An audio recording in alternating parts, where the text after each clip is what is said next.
¡Wow! ¡Qué hermoso este otro mensaje con uno de los escogidos de nuestro Señor Jesús Cristo! Si por la obediencia está la bendición de Dios.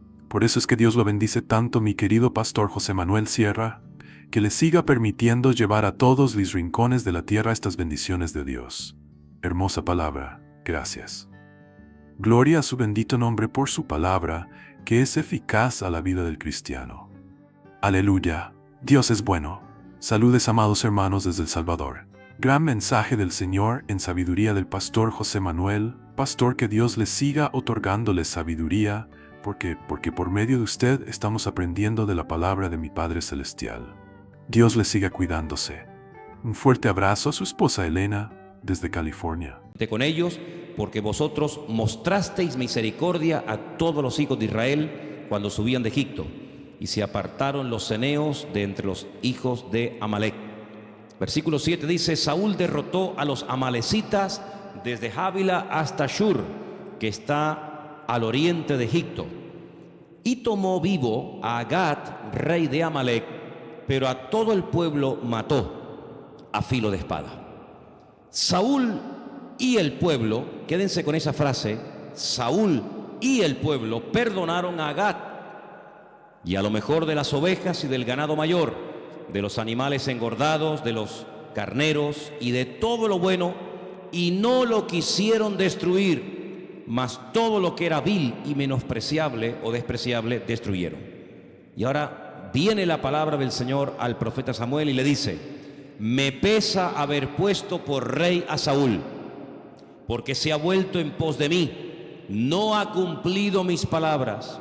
Y se apesadumbró Samuel y clamó al Señor toda aquella noche. Vamos a hacer un pequeño alto, después leeremos el resto. Hermanos, ¿cuántos de ustedes a lo mejor durante algún tiempo han estado orando para saber cuál es la voluntad de Dios para su vida? Seguramente que sí, seguramente más de uno o todos han estado orando en más de una ocasión para decir: Señor, ¿y qué hago? ¿Cuál es la voluntad de Dios para mi vida? Señor, yo quiero agradarte, yo quiero servirte, yo quiero hacer las cosas bien, háblame. Y a veces, bueno, a veces no es tan fácil, a veces lleva tiempo el saber verdaderamente lo que Dios quiere para nuestra vida, prepararnos, aprender a esperar en el Señor, etc. Este hombre no, este hombre está tranquilamente en su palacio, llega el profeta Samuel. La Biblia no dice que que Saúl estaba orando, pidiendo al Señor dirección, palabra, sino que de repente llega el profeta Samuel y le dice: a ver, Saúl, escúchame, vengo de parte del Señor. La voluntad de Dios para tu vida es esta y esta. Le habla de un tal Amalec. No sé si ustedes saben quién era este personaje, pero es terrible. Cuando los hijos de Israel salieron de Egipto, el primer enemigo que les ataca en el desierto por la retaguardia fue Amalec.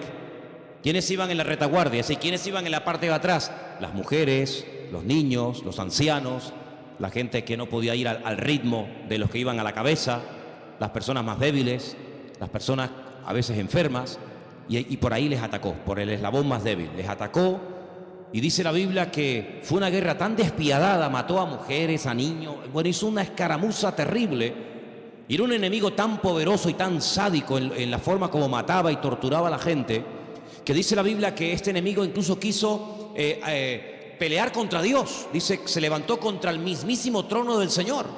Es una desfachatez tremenda. Fíjate qué tremenda fuerza espiritual se desató ese día en esa batalla, que Moisés se tiene que ir a lo alto de una montaña y allí levantar las manos y orar al Señor para que el Señor proteja y para que el Señor ayude al pueblo que recién acaba de salir de Egipto, y que si el Señor no actúa, van a morir todos en el desierto. Es un enemigo que no tenía misericordia, que no tenía piedad, sino todo lo contrario.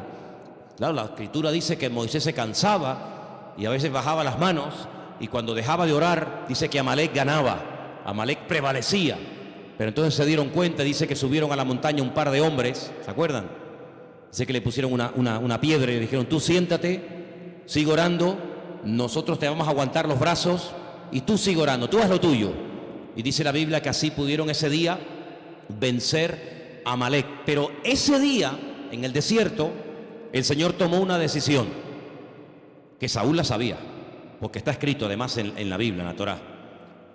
Y la decisión es que el Señor dijo, algún día a este pueblo, mi pueblo Israel, lo atacará y lo borrará de la faz de la tierra. Es decir, este pueblo tarde o temprano va a ser destruido.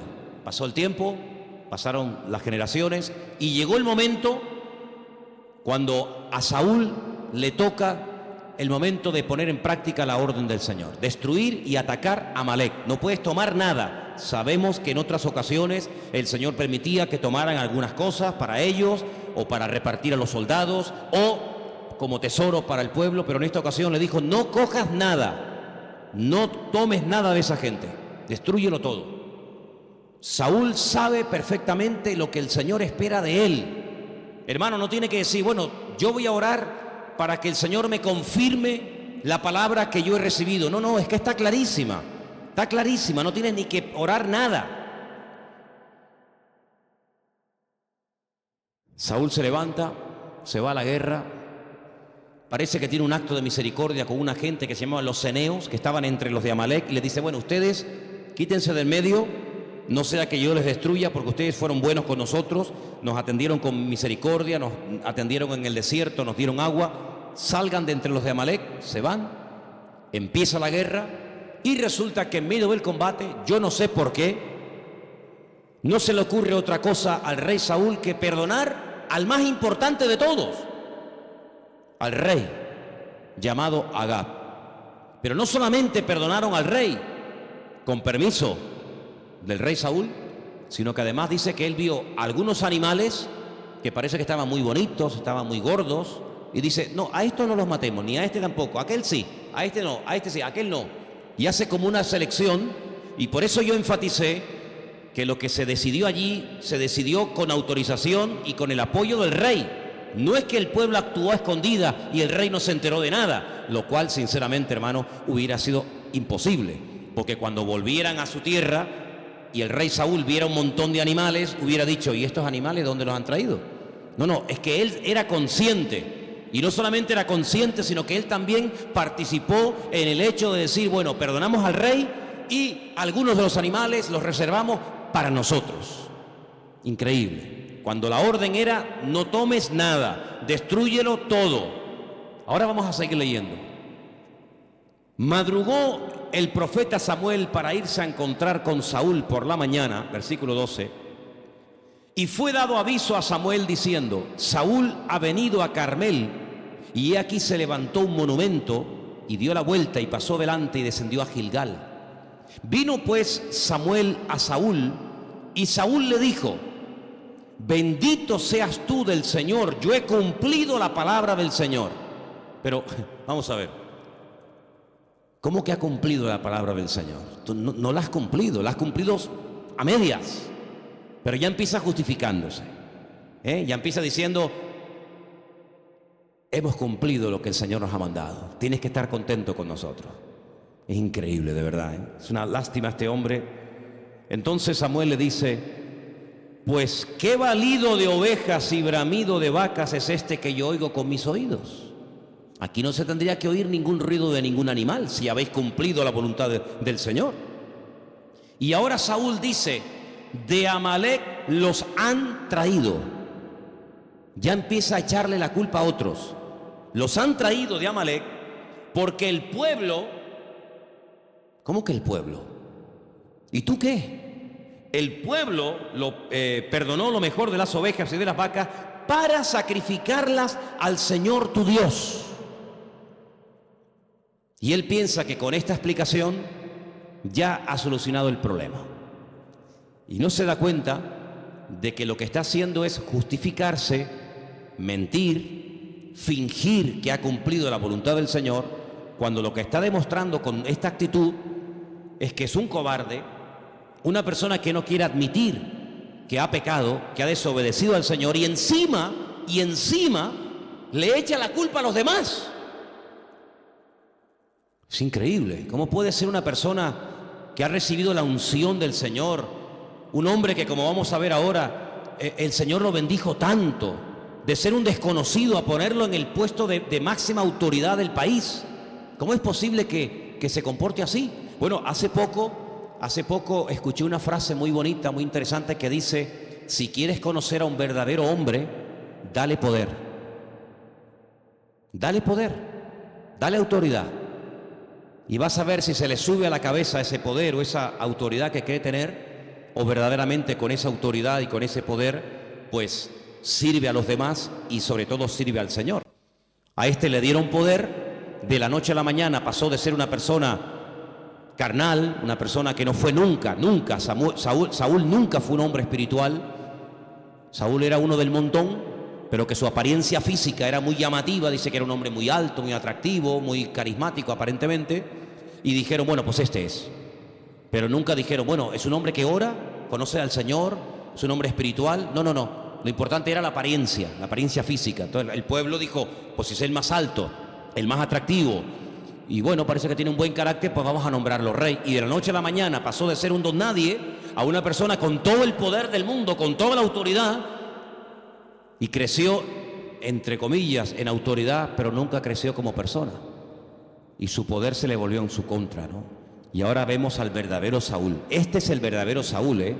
Este es el verdadero rey de Israel. Seguimos leyendo.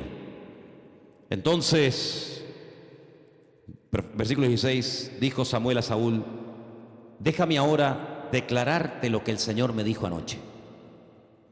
Y él le respondió: dime, di.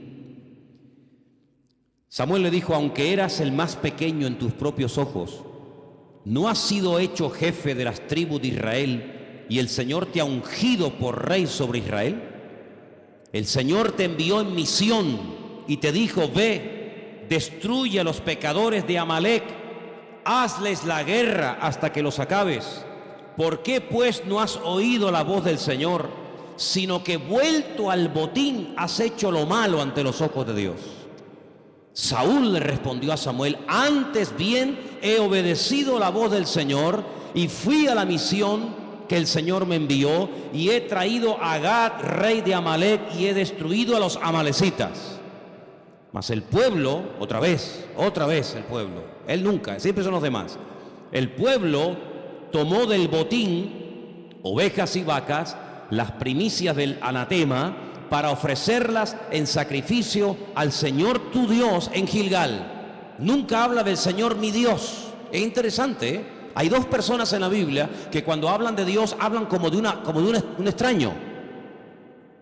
Uno es Esaú y otro es Saúl. Parecen dos nombres iguales, ¿no? Esaú, el hermano gemelo de Jacob, y otro es Saúl. Siempre habla de Dios, pero de tu Dios. Nunca habla de mi Dios, de mi Señor. Mas el pueblo tomó el botín, dice. Samuel le dijo: ¿se complace el Señor tanto en holocaustos y víctimas como en que se obedezca a las palabras del Señor? Ciertamente, y ahora viene una declaración tremenda, el obedecer es mejor que los sacrificios y el prestar atención que la grosura de los carneros. Porque como pecado de adivinación es la rebelión, y como ídolos e idolatría la obstinación. Por cuanto tú desechaste la palabra del Señor, Él también te ha desechado a ti para que no seas rey. Palabra durísima, tremenda.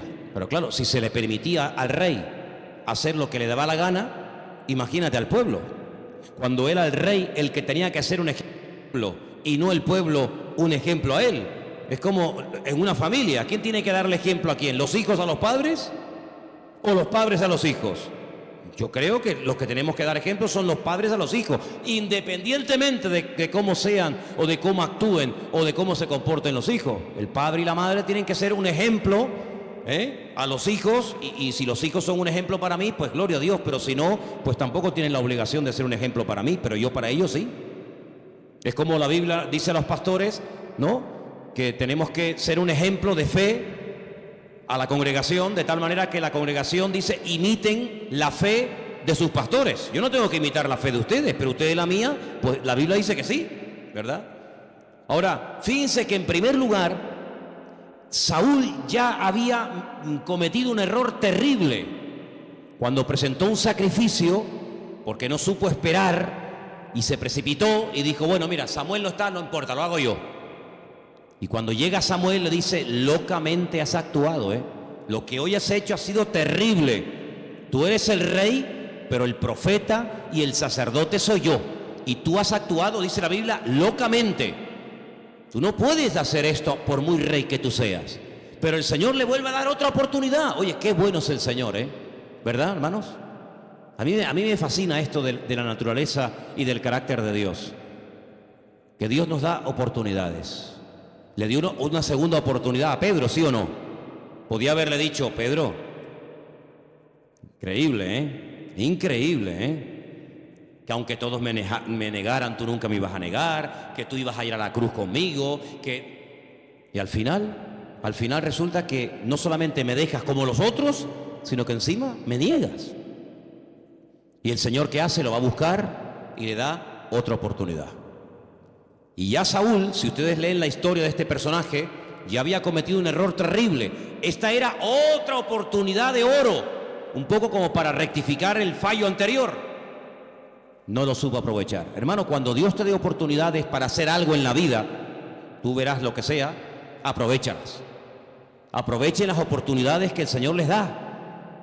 Porque son momentos en los que el Señor dice, bueno, venga, va, fallaste, cometiste una equivocación, pecaste, tropezaste, caíste, no lo hiciste correctamente, pero venga, otra oportunidad. Vamos a aprovecharlas, amén, hermanos, vamos a valorarlas. Tal vez la vida no te dará otra, pero Dios siempre te dará una oportunidad, vamos a aprovecharla. Pero no solamente el Señor le dio una oportunidad, sino que además, si vamos al capítulo 10, vengan conmigo un momentito, estamos en el mismo libro, 1 Samuel capítulo 10, los primeros versículos, dice algo muy, muy interesante acerca de este hombre. 1 Samuel capítulo 10, a partir del versículo 1 dice, tomando entonces Samuel una redoma de aceite, la derramó sobre su cabeza, lo besó y le dijo, ¿no te ha ungido el Señor por príncipe sobre tu pueblo Israel? Hoy, después que te hayas apartado de mí, hallarás 2 hombres junto al sepulcro de Raquel en el territorio de Benjamín en Selsa, los cuales te dirán, las asnas que habías ido a buscar se han hallado. Tu padre ha dejado ya de inquietarse por las asnas y está afligido por vosotros diciendo, ¿qué haré acerca de mi hijo? Y luego que de allí sigas más adelante y llegues a la encina de Tabor, te saldrán al encuentro 3 hombres que suben a Dios en Betel, llevando uno 3 cabritos, otro 3 tortas de pan y el tercero una vasija de vino. Vamos, imposible equivocarse, ¿no? Porque le está dando detalle hasta de lo que llevaban en la bolsa para comer. Los cuales luego que te hayan saludado te darán 2 panes, los que tomarás de las manos de ellos. Después de esto llegarás al collado de Dios donde está la guarnición de los filisteos, y cuando entres allá en la ciudad encontrarás una compañía de profetas que descienden del lugar alto, y delante de ellos salterio, pandero, flauta y arpa, y ellos profetizando. Entonces, ahora viene lo tremendo, versículo 6, entonces el Espíritu de Dios vendrá sobre ti con poder y profetizarás con ellos, y serás mudado, cambiado en otro hombre. Y cuando te hayan sucedido estas señales, haz lo que te viniere a la mano, porque Dios está contigo. ¿Cuántos dicen amén?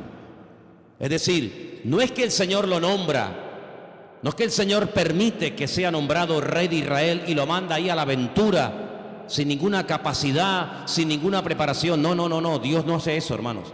Cuando el Señor nos pide que hagamos algo en la vida, Él sabe que somos torpes, Él sabe que necesitamos su ayuda, su apoyo, y el Señor te va a dar la gracia y la capacidad para que puedas cumplir con el propósito por el cual el Señor te llamó. El apóstol Pablo dice en una de las cartas que escribe a los Corintios, dice, no es que nosotros seamos ministros competentes, sino que es Él el que nos hace eficaces, es Él el que nos capacita, es Él el que nos ayuda a cumplir con el objetivo para el cual Él nos ha llamado. Y lo mismo le pasó a Saúl. Saúl no puede decir, pero Señor, es que tú me nombras rey y me mandas a que le haga la guerra a Amalek y yo no puedo. Este hombre es 1000 veces más fuerte que yo. Yo no tengo capacidad, yo no tengo apoyo espiritual. Este hombre tiene demonios que lo están ayudando en la guerra y yo estoy solo. No. que el Señor lo ungió. Saben que aquella forma de ungir era pues derramando aceite, ¿no?, sobre la cabeza de los que iban a ser utilizados en la obra del Señor. Y no solamente eso, sino que le dice, mira, y cuando tú salgas de aquí, te va a pasar esto, te vas a encontrar con tantas personas, cada persona va a llevar esta comida, y unos van a decir esto, y unos van a decir otro, y tú vas a profetizar con ellos. Y cuando tú entres en ese ambiente espiritual, porque ¿qué es lo que hace el Samuel? Samuel le dice, vete y encuéntrate con gente espiritual, mijo. Tú estás por la vida buscando burros por todas las montañas, pero ¿tú te crees que un hombre se puede dedicar a eso? Cuando ya las burras han aparecido, tu padre está preocupado por ti más que por los animales. Tú lo que tienes que hacer es rodearte de esa compañía de profetas, de gente espiritual, y cuando tú te metas en ese ambientillo con las flautas, con los instrumentos, saltando y brincando, tú te vas a encontrar profetizando con ellos, y tu carácter va a cambiar. Y cuando te venga esa oportunidad en la vida de ser lleno de la presencia del Espíritu de tu Dios, entonces vete y haz lo que quieras, porque el Señor está contigo. ¿Os dais cuenta cómo el Señor lo preparó? No lo mandó a la aventura. Nunca a ti el Señor te dirá, nunca el Señor a nosotros nos dirá que hagamos algo que Él no nos va a ayudar a hacer.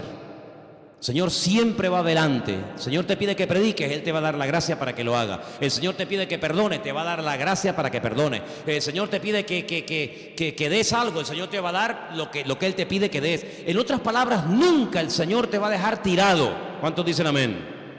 Así que venga, vete a la guerra, tranquilo, yo estoy contigo. Pero ¿qué hace? Todo lo contrario. Perdona al rey, perdona animales que tenía que haber matado. Él reconoce que están bajo maldición. La palabra anatema significa maldición. Dice, no, yo tomé de lo maldecido, yo tomé del anatema, pero lo voy a presentar en sacrificio al Señor. Samuel le da en 3 palabras un estudio bíblico tremendo. Le dice, mira, vamos a ver. Los sacrificios no pueden jamás sustituir la obediencia. Tú puedes matar 1.000.000 de vacas y seguir siendo un rebelde y un desobediente toda tu vida. Lo que el Señor quiere es que cuando tú mates ese animal, tu voluntad también sea muerta de alguna manera, que tu voluntad también sea puesta sobre el altar del Señor. Que es muy fácil venir y decir, bueno, mata el animal, ya está, y sigo igual. Que no es eso. Que no te das cuenta de que tú lo que has hecho es una idolatría de tu estilo de vida. Y déjeme que explique esto, porque es la primera vez en toda la Biblia que un profeta toma diferentes pecados para decirle, mira, el pecado que tú has cometido es como idolatría. Y tú dices, bueno, ¿y qué tiene que ver la desobediencia, la rebeldía, que es un problema de carácter, ¿no? ¿Qué tiene que ver con el pecado de la idolatría? Pues tiene que ver muchísimo, muchísimo. ¿Qué es la idolatría? Es adorar a Dios como a mí me da la gana, no como Él ha dicho. Al Señor tu Dios adorarás y a Él solo servirá. Yo digo, sí, me parece muy bien, pero yo voy a hacer mis dioses.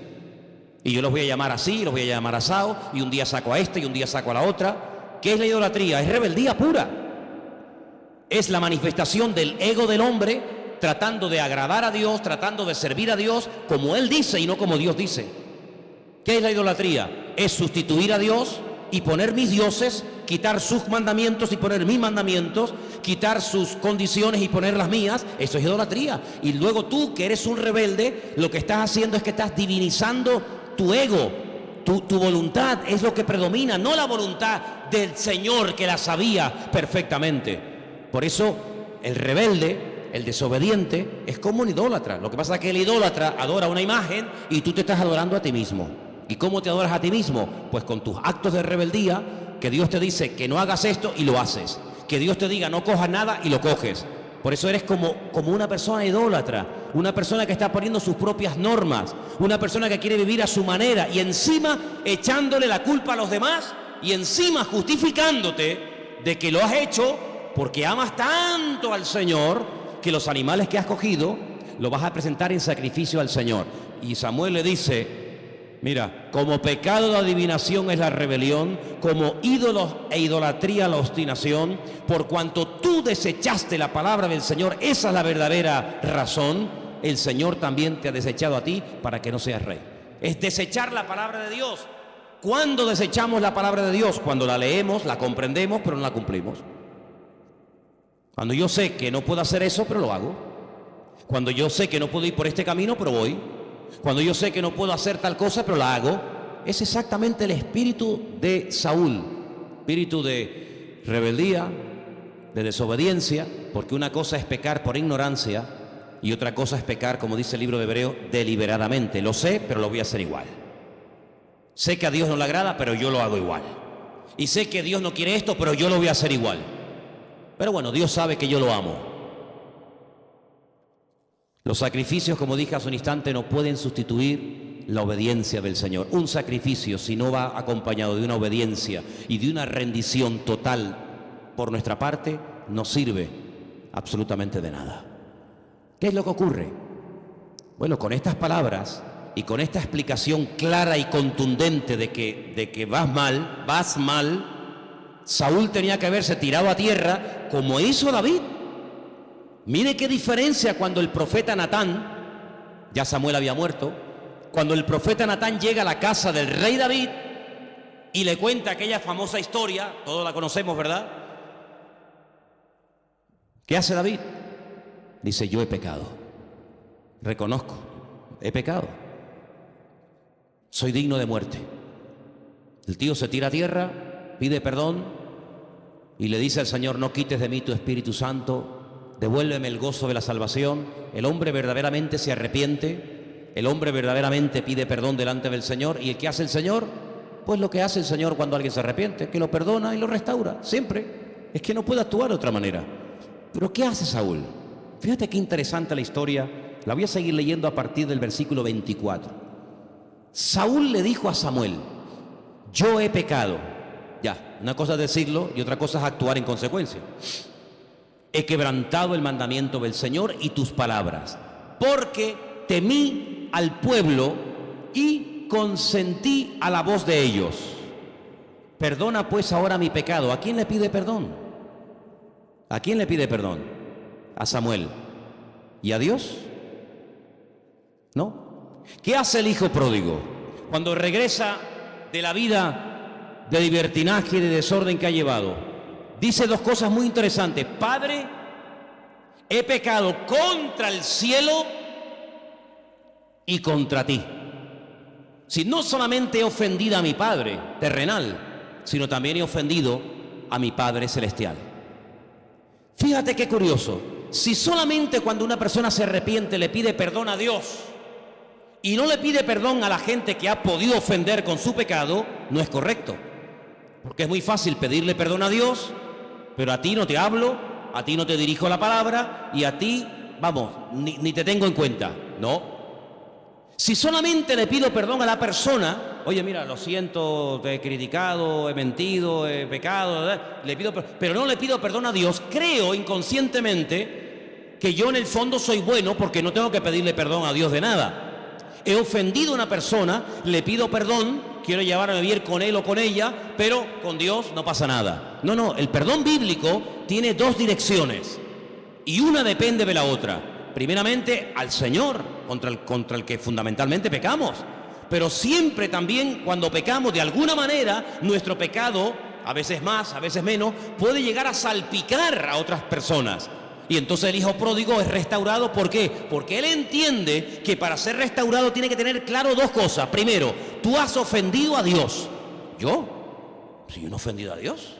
Yo solamente lo que le dije a mi padre es que me diera mi parte de la herencia. Yo quiero mis derechos, quiero que me dé el dinero y yo me largo y hago lo que me da la gana. Ah, ¿y eso no es ofender a Dios? ¿Eso no es ofender a Dios? Sí, cuando yo peco contra un hermano, sea padre, sea madre, sea pastor, sea amigo o sea quien sea, ¿no peco contra Dios? Pues claro que sí. Y cuando peco contra Dios, de alguna manera no estoy perjudicando a otras personas con mi pecado o con mi mala actitud, pues por supuesto que sí. Luego el hijo pródigo entiende que tiene que haber una restauración vertical con Dios, pero luego también una relación horizontal con su padre. Y acepta las consecuencias. No dice, bueno, venga, va, aquí no ha pasado nada. Dame de comer, dame el anillo, vamos a hacer una fiesta, que aquí estoy otra vez. No. Yo ya he perdido mis derechos. Yo no tengo ya ningún derecho. Hazme como a uno de tus jornaleros. Y el padre dice, eso quien lo decide soy yo, no tú. Aquí mando yo, no tú. Tu obligación es pedirle perdón a Dios. Tu obligación es pedirle perdón a tu padre, cosa que has hecho. Pero tu obligación no es decirme a mí, a partir de ahora, cómo tengo yo que comportarme contigo. No me digas a mí que te haga como a uno de mis jornaleros, porque eso no tienes que decidirlo tú, eso quien lo decido soy yo. Y yo he tomado una decisión completamente diferente a la tuya. Vamos a hacer algo diferente, y todos conocemos el resto de la historia del hijo pródigo. Si así hubiera actuado Saúl, mira, he pecado, no he obedecido la palabra del Señor, le pido perdón al Señor, le pido perdón a Samuel. Es que no hace eso. No hace eso, le pide perdón a Samuel porque se ve que a Samuel le ha dolido, pero mira lo que dice a continuación, es que es increíble cómo era este hombre en su corazón. Volviéndose Samuel para irse, él se asió de la punta de su manto y éste se rasgó.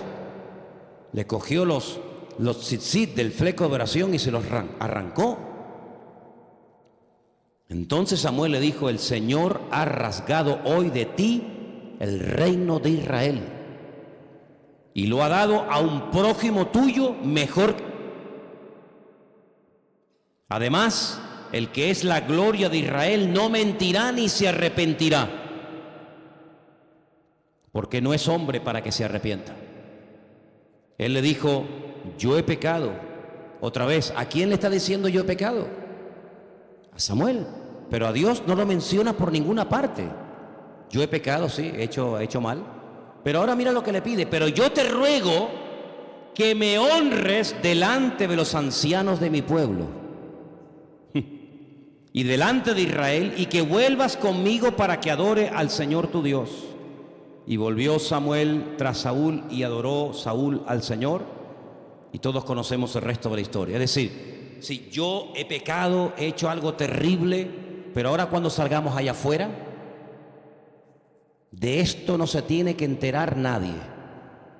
Dios me ha desechado, Dios va a nombrar a otro rey, pero tú no abras la boca ni cuentes nada a nadie. Cuando salgamos afuera, vamos a guardar las apariencias. Delante de los ancianos, tú te vas a inclinar, tú me vas a reverenciar, tú me vas a honrar. Cuando yo vaya a presentar el sacrificio, tú vienes al lado mío, tú no digas absolutamente nada. Es decir, vamos a guardar la compostura. Saúl era un hombre que vivía de la apariencia. No era espiritual, nunca lo fue, jamás. Si yo te pregunto o te pido a ti que me busques un pasaje en la Biblia donde Saúl pregunta cuando llega al trono de Israel: ¿dónde está el arca de la alianza del Señor? ¿Serías capaz de encontrarlo? Te digo de antemano que no. ¿Qué era el arca de la alianza? Bueno, sabéis, ¿no? Como ese mueble que tenemos ahí, esa especie de réplica que representaba la presencia del Señor con el pueblo. Él preguntó alguna vez: oye, ¿y qué fue del arca? ¿Dónde está el arca del Señor? ¿Dónde está el mueble que simboliza que Dios está con nosotros? Nunca preguntó por ella. Total, ¿qué más da? Pero ¿qué hace David? ¿Se acuerdan lo que hizo David? Nada más subir al trono. ¿Dónde está el arca? Quiero traerla conmigo a mi casa, que esté cerca de mi casa. Quiero que la traigan a Jerusalén. Sí, sabemos que en una primera ocasión no lo hizo bien, cometió un error, rectificó, intentó la segunda vez, la presencia del Señor vino a su casa, esto le costó un problema en la familia, etcétera, pero buscó la presencia del Señor. Saúl nunca. Y cuando una persona tiene poder, tiene autoridad, como el caso del rey Saúl, pero no tiene un amor, no tiene una devoción por el Señor, termina como terminó Saúl. Todos sabemos la historia. ¿Cómo terminó? Quitándose la vida, amargado, perdido, viendo fantasmas por todas partes, llenos de celo, de amargura, de cosas extrañas en su vida. Era imposible vivir al lado de una persona así. Quería matar a David, quería matar a su hijo Jonatán. Perdió su vida, perdió el reinado, perdió su familia, perdió el reino, lo perdió todo. Dice que los soldados iban, lo pueden leer, iban a la guerra siguiendo a Saúl temblando, muertos de miedo, porque era un hombre que no infundía esperanza, infundía miedo. Este hombre está loco. Pero claro, como es el rey, hay que ir detrás de él. Sin embargo, qué diferente David, ¿no? David a veces no tenía ni que dar órdenes, ni decir nada. Solamente un día dijo en alta voz: ay, cómo me gustaría beber un vasito de agua del pozo que está en Belén. Pero claro, es que en Belén estaba la guarnición de los filisteos. A ver quién es capaz de meterse dentro de una guarnición de los filisteos a buscar un vaso de agua para llevárselo al rey David. Pero solamente David suspiró, pensó en alto: ay, cómo me gustaría beber un vasito de agua de Belén. allí ¡fum!, se van corriendo los soldados, empiezan a pelear, cogen el vaso de agua, se lo llevan al rey. Que David transmitía otra cosa completamente, era de otro espíritu, dice la Biblia. Transmitía una confianza, transmitía una seguridad en el Señor que Saúl nunca transmitió, porque no podemos dar lo que no tenemos. Amén, hermanos.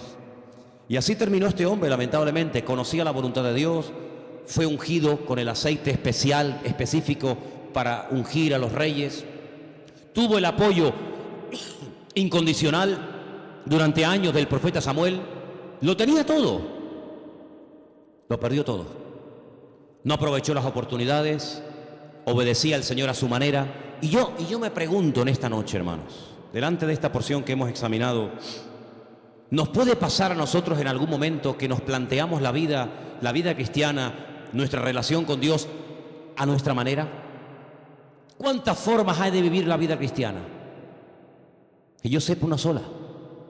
La vida cristiana, lo dije hace poco en Italia cuando estuve predicando, no se puede vivir, es totalmente imposible vivirla. Porque la vida cristiana es una vida perfecta y nosotros no somos seres perfectos, estamos llenos de imperfecciones por todas partes. El único que pudo vivir una vida impecable en todas las áreas de su vida fue el Señor Jesucristo. Y por eso dice la Biblia, todo lo podemos en Cristo que nos fortalece. Y por eso dice la Escritura, como dice el apóstol Pablo, ya no vivo yo, mas vive Cristo en mí. Porque la vida cristiana, un día podré cumplir con unas cosas, pero otro día no. Pero si yo me rindo al Señor y yo le pido a Él que me capacite, yo le pido a Él que viva su vida a través de mí, entonces voy a poder vivir en victoria, voy a poder tener paz, voy a poder estar en comunión y en buena relación y sintonía con el Señor. ¿Por qué? Porque no soy yo con mis esfuerzos, con mi experiencia, con mis años, con mi no sé qué, sino es, ya no vivo yo, yo me rindo, yo no puedo con esto. Pero Señor, yo te pido que tú vivas tu vida a través de la mía. Si eso lo hubiera hecho Saúl, si se hubiera rendido, si hubiera pedido ayuda, si hubiera buscado el perdón del Señor, si se hubiera realmente humillado ante la presencia del Señor, Saúl no tenía que haber terminado como terminó. Para nada. Pero terminó mal, en manos del enemigo, porque le dio lugar al enemigo. ¿Qué dice la Escritura? Y voy terminando. No deis lugar al diablo. No deis lugar al diablo. El diablo toma el lugar que yo le permito que tome. El diablo no es un ser que pueda hacer lo que le da la gana y que me mangonea y me sacude cuantas veces él quiera. Ese no es el concepto bíblico de este personaje. Satanás es un enemigo tremendamente poderoso, pero que está derrotado en el nombre de Jesús. La sangre de Cristo lo venció. Pero si yo no aplico a mi diario vivir, a mi forma de hablar, a mi forma de pensar, a mi forma de actuar, a mi forma de vivir, la victoria de Cristo sobre Él, Él triunfará sobre mi vida. Porque encima Él me ve a mí, pero yo a Él no. Las tiene todas de ganar. Pero amados hermanos, dice la Biblia que mayor es el que está en nosotros que el que viene contra nosotros. Y cuando salgamos por esas puertas en esta noche, tenemos que salir no diciendo, ay, qué pena es Saúl, sino diciendo, Señor, esto es una advertencia a mi vida, Porque si Él, que lo tenía todo, terminó como terminó, ¿cuánto más nosotros si bajamos la guardia? ¿Cuánto más nosotros si no cortamos de raíz las debilidades que tenemos? Pero las debilidades se pueden vencer, todas. Problemas de carácter, problemas de lo que sea, todo se puede superar con la ayuda del Señor. Porque si no fuera así, ¿qué esperanza tenemos nosotros de poder vivir en victoria? Tenemos la esperanza, la seguridad. Dice que la fe es certeza, la fe es convicción absoluta, que lo que no puedo ver, yo lo voy a recibir. ¿Por qué? Porque mi Dios es un Dios veraz, que no miente, y cuando el Señor promete algo, es porque verdaderamente Él ya lo ha cumplido en mi vida. ¿Cuántos dicen amén? Vamos a orar en esta tarde, ahí donde estás, cierra tus ojos. Pídele verdaderamente al Señor que este espíritu que caracterizó a Saúl toda su vida y que lo mató, lo terminó destruyendo, como era la rebeldía y la desobediencia, nunca jamás se encuentre en lugar en tu vida. Que el Señor destierre completamente de cada uno de nosotros cualquier actitud de rebeldía, de desobediencia, y que nos demos cuenta que en la obediencia está la bendición de Dios. Y si en esta tarde o en esta noche antes de dormir te animas, yo te pediría que tú leyeras el capítulo 28 de Deuteronomio, que se titula Beneficios de la obediencia. Te vas a dar cuenta la cantidad de cosas hermosas que pueden venir a tu vida, a tu cuerpo, a tu matrimonio, a tu trabajo, si obedecemos al Señor. También en el capítulo 28 de Deuteronomio dice consecuencias de la desobediencia. Pero quédate con lo bueno y date cuenta que hay muchas cosas que se pueden recibir simplemente obedeciendo al Señor. No vivo yo, mas vive Cristo en mí. Padre Celestial, gracias te damos por tu bendita palabra.